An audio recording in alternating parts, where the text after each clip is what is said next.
Pozdrav svima. Ovaj video snimamo Sony Ericsson Xperia Arcom u HD rezoluciji, a za prvi test u 2012. godini odabrali smo Samsung Galaxy Nexus. Ukoliko niste poznati, odnosno niste još došli, znači nije došla do vas informacija, Samsung Galaxy Nexus je prvi Android Ice Cream Sandwich, znači 4.0 smartphone koji sa sobom donosi mnogo noviteta. Onaj najbitniji, znači onaj njegov najveći adut je HD ekran, znači ekran rezolucije 720 x 1280 piksela, dijagonale 4,6 inča. Evo da se otključa.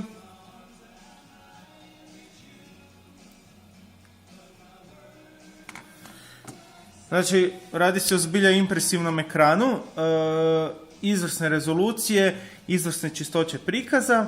Također ovaj uređaj dolazi sa internih 16 ili 32 GB memorije, ima 1 GB radne memorije i još jedan glavni adut je naravno njegov procesor. Radi se o dvojezgranom Cortexovom A9 procesoru radnog takta 1,2 GHz koji ima i PowerVR SGX 540 grafički čip. Znači, konfiguracija je jedna od najboljih trenutno na tržištu.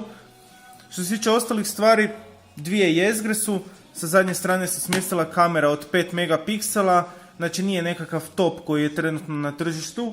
Primjerice, evo Xperia Arc ima 8 megapikselnu kameru, ali nije sve u pikselima, znači obzirom da ima dvije jezgre, ovaj uređaj može snimati video u Full HD-u, znači 1080p. Ok, što se tiče fizičkih karakteristika, jednostavno uređaj je izuzetno kvalitetno napravljen, čvrst, nema metalnih dijelova na sebi, sve je čvrsta plastika. Prednjom stranom dominira ekran koji smo rekli, znači da je 4,6 inča u dijagonali, za usporedbu veličine s iPhone-om. Znači da se upale ekrani. Tu je napravljen face recognition, otključavanje ukoliko ono ne funkcionira. Imamo ovo standardno, imamo znači iPhone. Evo ga. Razlika u ekranima.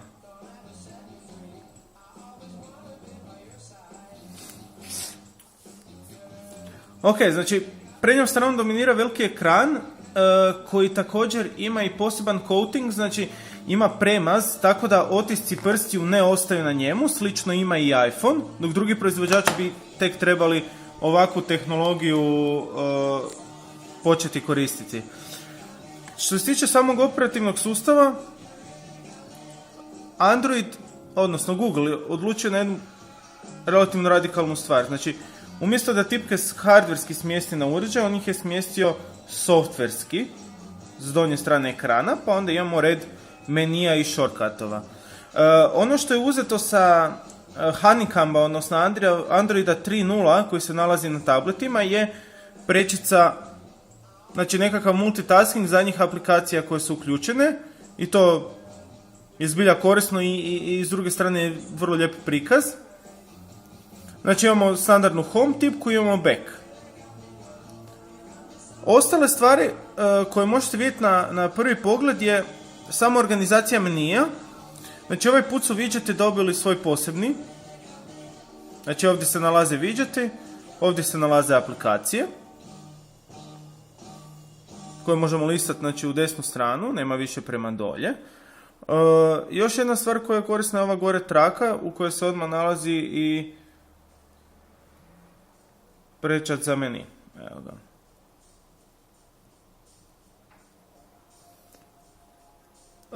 Ono što smo i na Facebooku stavili, znači sigurno da vas zanima autonomija. Ovaj uređaj smo radili testirali na dva principa. Jedan princip je bio, znači da je ovaj uređaj bio sasvim second telefon, znači telefon koji je korišten za pozive, poneki email, surfanje i kao takav izdrže 2 dana. Budimo realni, ako ga koristite konstantno za push emailove, za Twitter, Facebook, slikanje, fotografiranje, on će vam izdržati 1 dan, što je sasvim ok obzirom na ono što nudi. Što se tiče još vanjskih dimenzija, težak je 135 grama, znači fino leži u ruci, nije pretežak. Jedini mali problem, recimo ono što je Apple to zanimljivo napravio, je kad vi imate ovaj uređaj u ruci, teško da će mnogi moći dosegnuti svaki dio ekrana sa svojim prstom, obzirom na dijagonalu od 4,6 inča. Također izdvojili bi da ovaj uređaj dolazi sa NFC-om koji smo imali prilike testirati s Nokijom i to je jedna izvrsna tehnologija koja vjerujemo da će zaživjeti i nadamo se. Također, što se tiče samog upravljanja, znači ovih menija, da se malo vratimo na operativni sustav, sve radi standardno kao i kod drugih Androida. Još jedna stvar, nova tipkovnica je ugodna za pisanje. Znači, stvarno tipkati po njoj je izvrsno, nije bilo nekakvih grešaka. Obično kad pređete na novi telefon ponekad imate greške, na ovo se vrlo lako dalo naviknuti. Što se tiče fona aplikacije, lijepo je složena, velike brojke, samo i dalje ne znamo iz kojeg razloga, obzirom da je ovo smartphone, nema smart dial. Eto, to je jedna od mana. Evo da nekako test privedemo kraju. Što se tiče fotografiranja, kamera od 5 megapiksela je dobra, vrlo je kvalitetna, snima dobar video.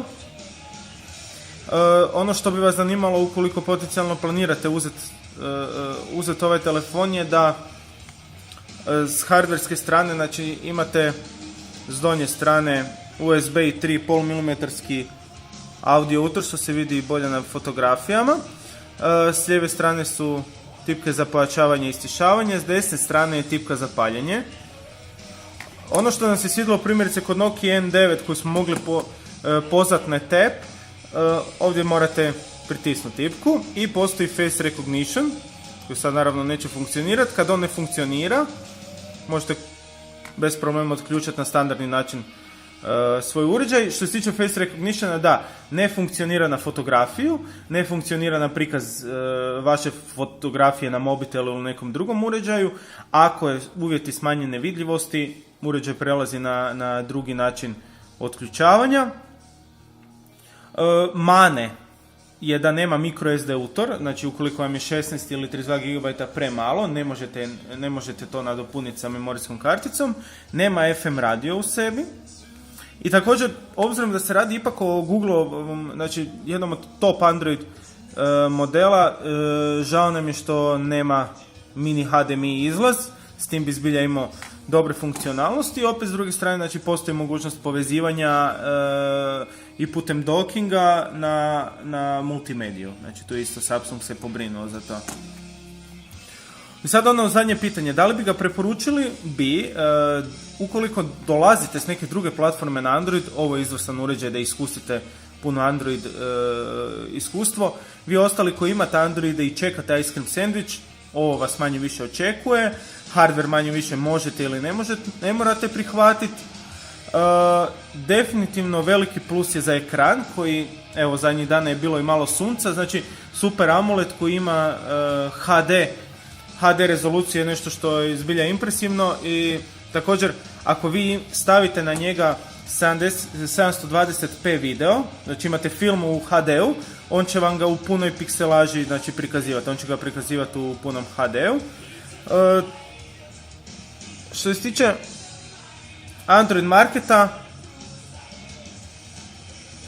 on je zapravo isti kao i na upgradeanim Gingerbreadima, znači dolazi sa normalnim popisom aplikacija.